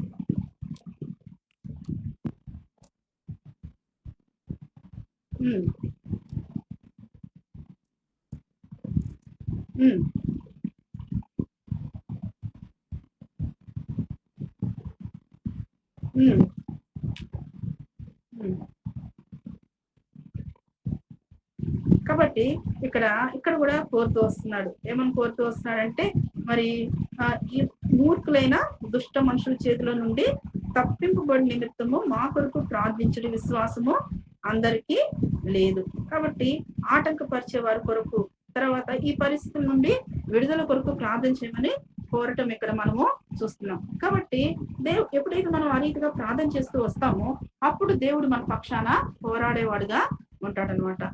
మరి ఎప్పుడైనా సరే మరి దేవుని సైనికులు ఎలా ఉంటారంటే ప్రార్థన వీరులుగా ఉంటారు, ప్రార్థన పరులుగా ఉంటారు, నిరంతరం ప్రార్థన చేసేవారు ఉంటారు. ఆ రీతిగా ప్రార్థన చేసినప్పుడు ప్రతి పరిస్థితిలో కూడా మరి ఎక్కడ కూడా మరి వెనకడుగు వేయకుండా, నిరుత్సాహపడకుండా మరి చురుగ్గా మరి ప్రతి దానికి కూడా ప్రతిస్పందించే వారంగా మనము ఉండగలుగుతాం అనమాట. కాబట్టి మరి ఆయన సైనికులంగా మనము శరీర సంబంధమైన ఆ కవచాలు కాదు కానీ ఆత్మ సంబంధమైన కవచాలు మనము ధరించి మరి ప్రార్థించే వారంగా ఉండాలన్నమాట. లేక మరి ప్రార్థనా శక్తి అనేది ఎంతో బలమైంది. ఇది మానవులకి అతీతమైన శక్తి, ప్రార్థనా శక్తి. కాబట్టి ఎప్పుడైతే మనం ఎడతెగగా ప్రార్థన చేస్తామో అప్పుడు దేవుని యొక్క గొప్ప కార్యాలు మనము చూసేవారంగా ఉంటాం. అందుకని దేవుడు ఒక మాట చెప్తాడు చూడండి. దినవృత్తాంతాల్లో ఒక మాట చూస్తాము. దినవృత్తాంతాలు మొదటి దినవృత్తాంతాలు ఒక మాట మనం చూస్తాం చూడండి. 16వ అధ్యాయం 11వ వచనం.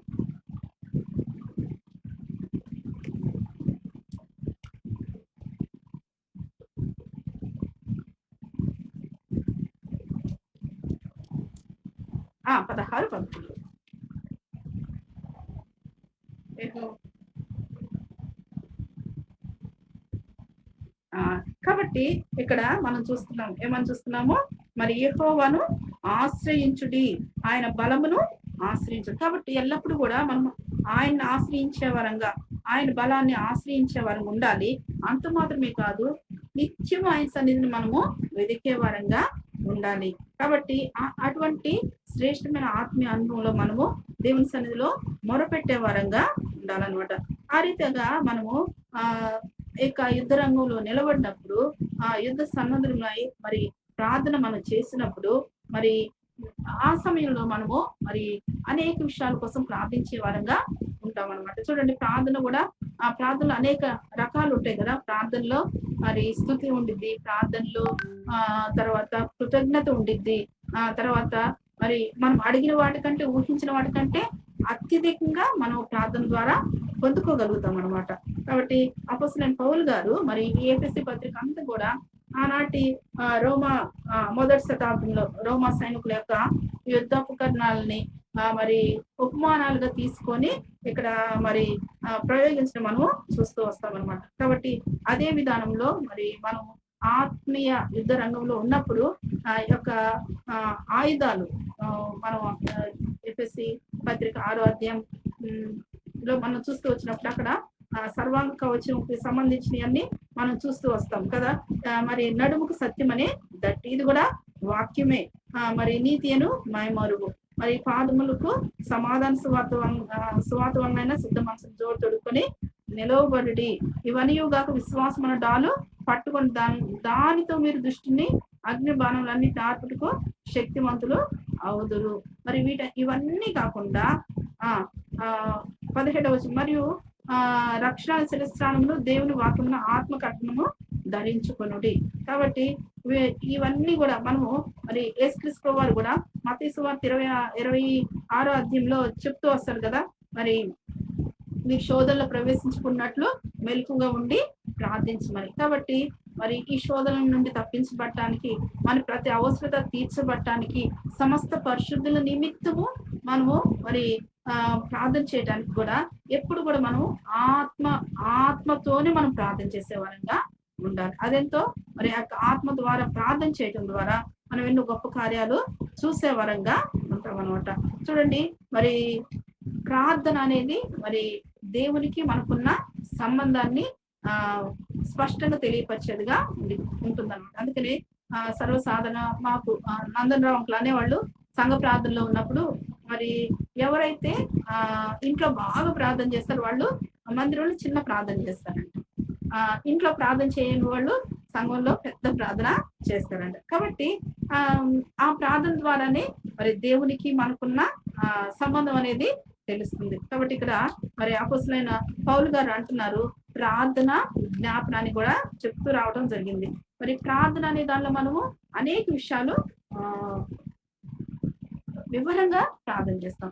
విజ్ఞాపన అనేటప్పటికీ కొన్ని మరి విషయాలు నిర్దిష్టంగా మనము అడుగుతాం అన్నమాట. కాబట్టి ఈ 2 కూడా చేయమని అడుగుతూ వస్తున్నారు. కాబట్టి మరి అటువంటి మరి అంత గొప్ప మరి క్రీస్తు రాయబారికి ప్రార్థన అవసరత ఉన్నప్పుడు మనం కూడా మరి షేర్ చేసుకోవాలి. ఎప్పుడు కూడా మన యొక్క ప్రార్థన అవసరతలు మన తోటి పరిశుద్ధులకు మనం కూడా షేర్ చేసుకుని మనం కూడా ఆ యొక్క ప్రార్థనా సహకారాన్ని, ప్రార్థనా బలాన్ని కోరుకునే వారంగా ఉన్నప్పుడు మరి ఆ రీతికి ఏక మనసుతో మనం ప్రార్థన చేసినప్పుడు ఎన్నో అద్భుత కార్యాలు, ఆశ్చర్య కార్యాలు మనము చూస్తూ రాగలం. కాబట్టి ఈ యొక్క ప్రేయర్ గ్రూప్ ఆరంభించి మరి 2 ఇయర్స్ 3 ఇయర్స్ అయి ఉండొచ్చు.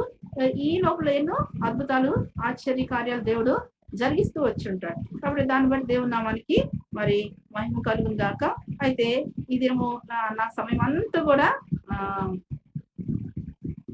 నా సాక్ష్యానికి అయిపోతూ వచ్చింది కాబట్టి మరి ఈ ప్రార్థన గురించి కొన్ని మాటలే మీతో పంచుకోగలుగుతున్నాను. కాబట్టి ఇక్కడ ఎఫెసీ పత్రిక 6వ అధ్యాయము మరి 18, 19, 20 వచనాల ప్రకారము మనం కూడా మరి ప్రతి సమయం అందును ప్రతి విధమైన ప్రార్థన. కాబట్టి ప్రార్థన చేయడానికి ఏ సమయము ఆ సమయం అని కాకుండా ప్రతి సమయంలో కూడా మనము ప్రార్థన, విజ్ఞాపన ఆత్మతో చేసేవారంగా ఉండాలి మొట్టమొదటిగా.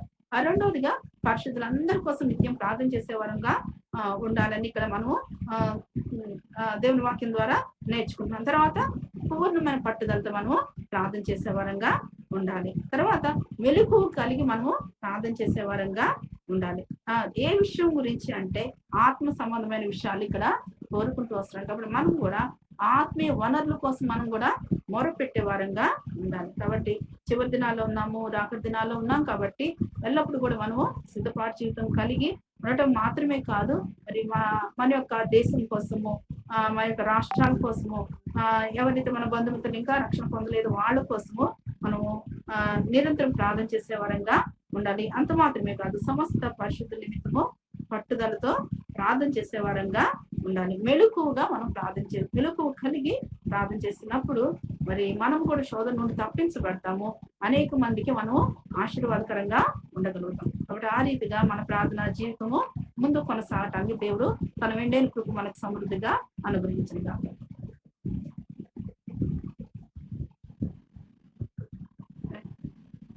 ప్రైజ్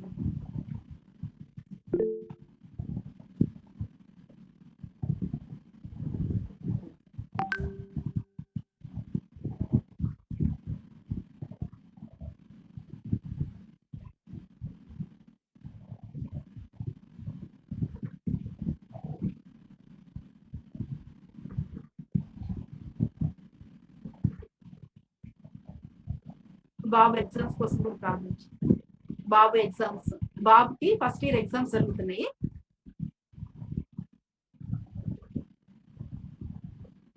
ఆ తర్వాత ఒక ప్రేయర్ రిక్వెస్ట్ ఏంటంటే మా దగ్గర ఉన్న చిన్న బాబుకి తలకి గట్టి దెబ్బ తగలటం వల్ల తన ఫేస్ అంతా స్వెల్లింగ్ వచ్చింది. ఒక క్లాట్ ఉంది అంటే గడ్డ కట్టింది, రక్తం గడ్డ కట్టి స్వెల్లింగ్ వచ్చింది ఫేస్ అంతా కూడా. ఒక 2 days పడుతుంది అని చెప్పి అన్నారు. ఒక న్యూరో సర్జన్ కూడా చూపించమన్నారు. తన పేరు అభిషేక్, 6 years బాయ్ అనమాట. తన కోసం కూడా ప్రార్థనలు జ్ఞాపకం చేసుకోండి. మరి ఎటువంటి కీడాపాయ నష్టం జరగకుండా దేవుడు తప్పించడానికి, స్వస్థత ఇవ్వడానికి కోసం.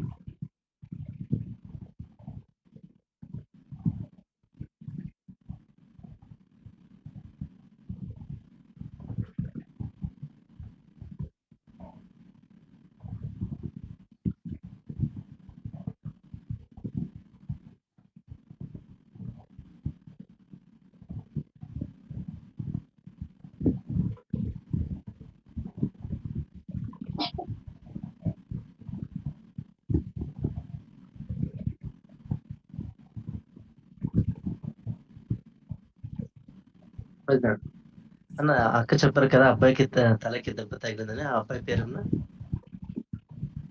అభిషేక్. ఓకే, అభిషేక్.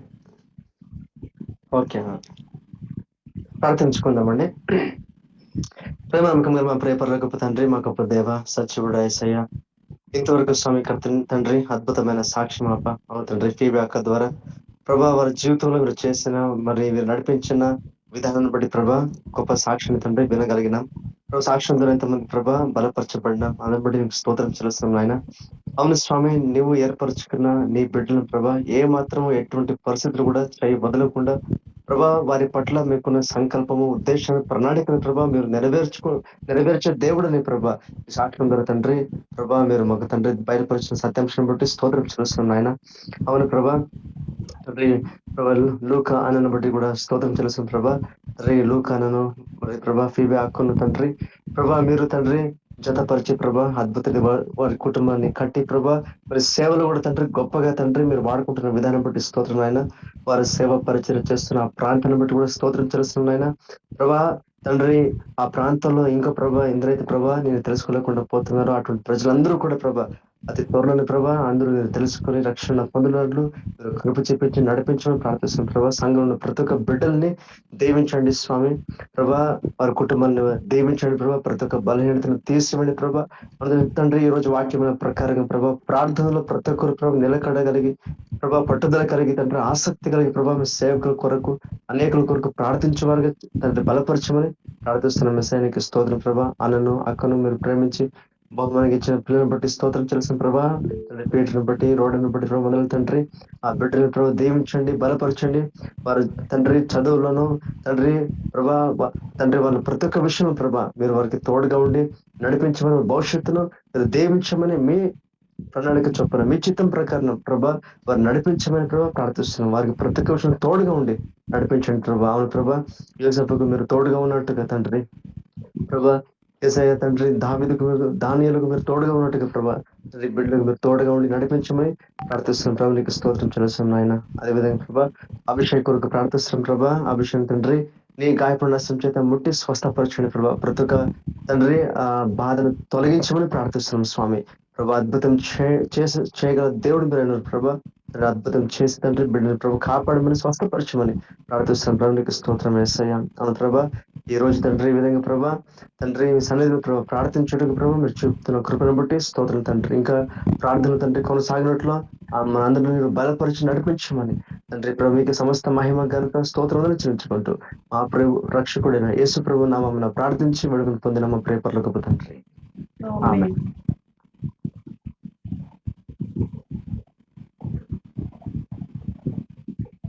ఆమేన్.